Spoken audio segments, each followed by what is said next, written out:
Ask anyone who's, involved in their local politics, and I guarantee you they can tell you some pretty fun and weird and wacky stories about stuff that has gone on their council. And we have been covering some of the weird, wonderful, and wacky stuff that's been going on in some of these reform councils.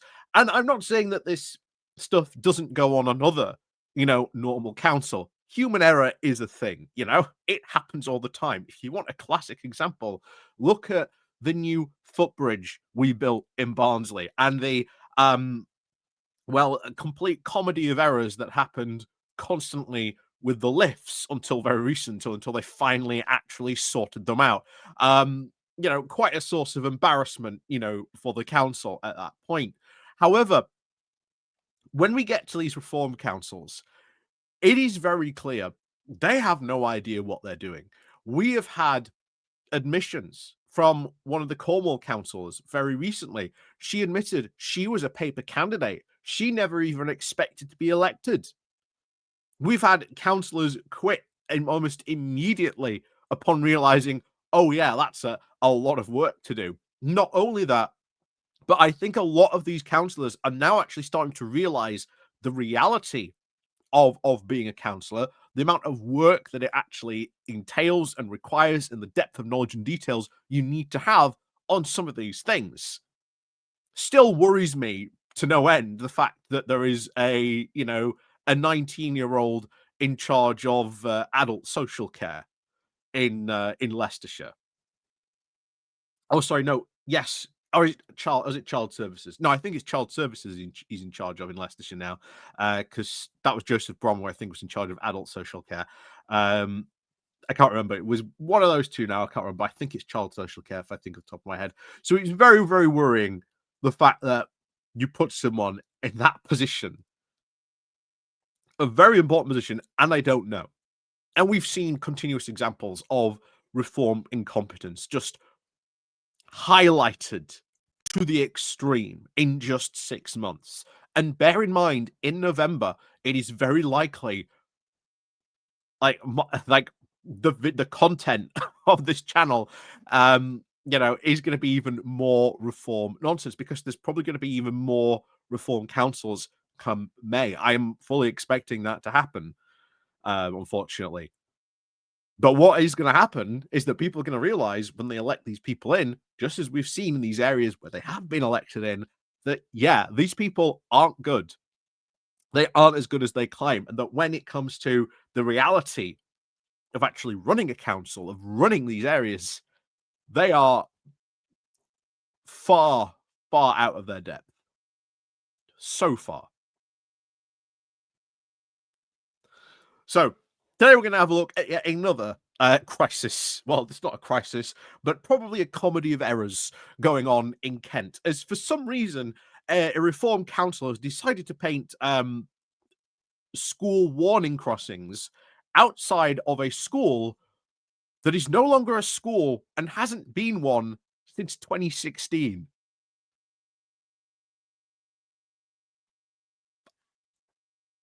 Da, da, da, da, da, da. So yeah, let's go on into this. But before we do go on into this, please, of course, do remember to click on the like, share, and subscribe button, of course, down below. Don't forget, of course, to click on the bell as well, so you get notifications of when we go live and when we drop a new video.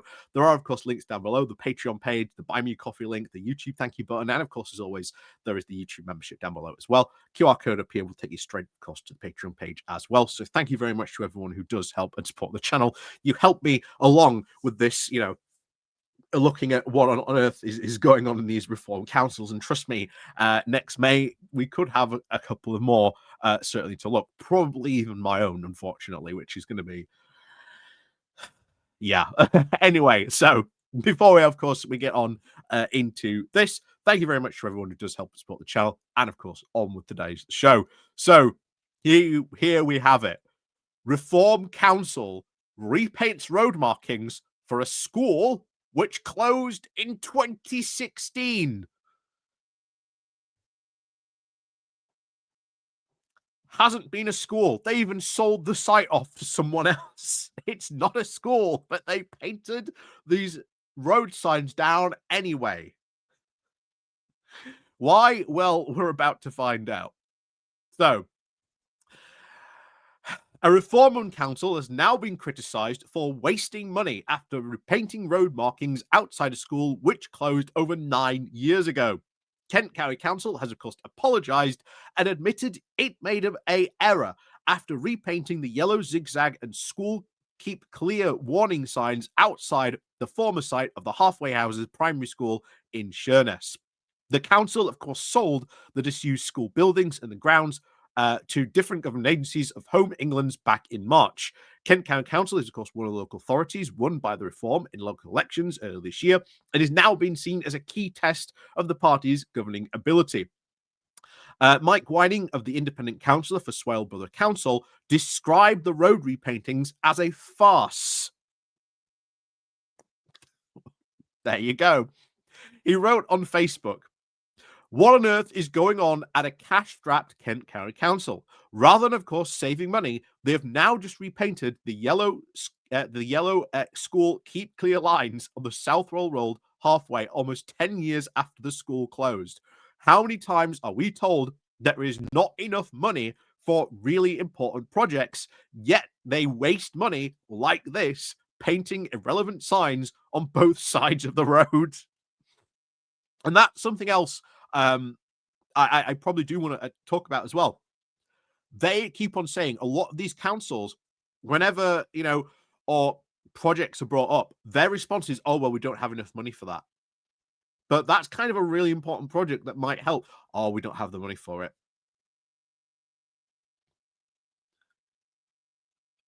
This is something that is being said in a lot of councils for them to repeat, "Oh, we don't have the money for it."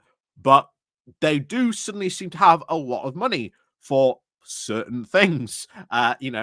Like in Leicestershire, they've suddenly got all these money for, a an audit out of nowhere, which is going to cost them quite a lot of money.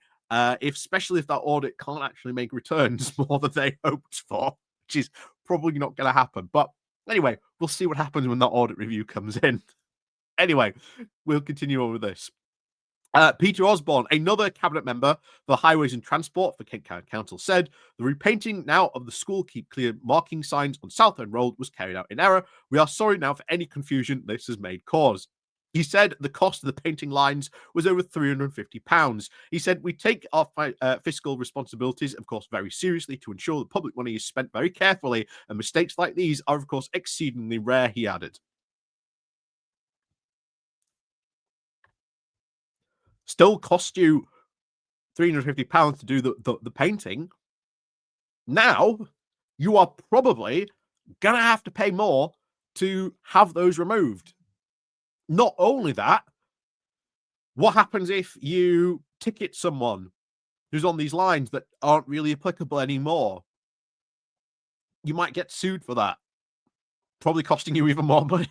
It's just there has been a problem here, and something has gone wrong. But the problem that becomes is that these councillors are so engaged in infighting. They've removed so many other councillors that there's, they're closing scrutiny committees because they want to staff those scrutiny committees with their own people, not have like opposition councillors on them because, they might ask questions. It affects the running of these councils. It really does. And this is one of the things I have constantly tried like to get across to people in doing these videos. That these people, they're not just causing incompetence, they are causing things not to happen, which is just as bad as when, things like this go on. Oh, it's just a random happenstance and occurrence. Well, what about all the other stuff that's been going on? The fire and rescue committee that hasn't been able to meet because they've fired the people behind it and then they haven't replaced them. And as far as I'm still aware, still haven't replaced them. So still this committee cannot meet as far as I'm aware. The things like this do have an impact on local people. And yet they came in they came in making the bold claim that we are going to be wonderful and fantastic, far better than all these other wasteful councillors. I honestly have to wonder, will we ever get a councillor who comes out and just says, you know what, I was wrong. I take it all back, everything I ever said about the work that other opposition councillors had to say. I genuinely wonder if we will ever get that one day. But anyway, back to this. Oh yeah, last month talks about the against spending for councillors, leaked video to the Guardian. So yeah, more chaos here that is basically completely unnecessary. Generally, honestly, a waste of money. Funny that, of course, this makes it international news, because of course it is, because Farage has put such an emphasis on the fact of, oh, we're so good at governing. And I generally have to question, how much will this have an effect at next May's local election? I generally wonder how much of an effect this might have. Who knows? But until then, of course, we'll wait and see. And of course, as always, if you want to follow along more, we do talk about more about than just reform on this channel. It's just that, as I originally said back when I started covering them, maybe there's only going to be like one or two things, maybe a month. No, it honestly seems at this point every single day there is something. There is something. But as always, thank you very much for watching, as always. And of course, as always, we'll see you all next time.